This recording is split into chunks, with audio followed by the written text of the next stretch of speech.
Mana 70 plussi aynan Dubayskidan so'raganlar uchun motori 1.6 ligidan topib qo'ydik-ku. Narxi ham o'bshu qulay bo'ldi. Oxirigacha ko'rib turing, menimcha shokolad narxda bo'ldi. Bozor bo'yicha bunaqa narx topa olmasangiz kerak. 2023-yil ekan 52 ming probeg. Probegi ham ko'payib ketmagan. To'g'risi 52 ming probeg degani 5 marta yo 4 marta moy almashdi deganda, ma'lumot uchun o'zingiz uchun yaqinroq bilib olasiz. Balon holatlar ham yomon emas ekan. 70 plus Dubayskiy variant 23-yil 52 ming probeg propallarigacha bor ekan. Ishonavering, bitta like bosib, maksimal tarqatib oling. Podnoshkalargacha qo'yib qo'ygan elektropaket o'rindiqlar boshqarasiz-ku, bilib oling, hammasi ishlab turibdi. Xullas, egalarining o'zidan hech qanaqa orada kimdir qo'shilib ishtirsam bo'lgan joyi yo'q. Menimcha shokolad narxi bo'ldi.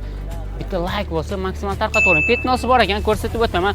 Orqa eshik bilan oldi kirlon ichida petno bor dedilar. Qolgan joylari top-toza ekan. Aynan 70 plus 7 kishilik mashinani qulay narxda bosib olaman degan uchun egalari bilan talashib topishib 17.800 ga chiroyli menimcha bosib olsangiz bo'ladi.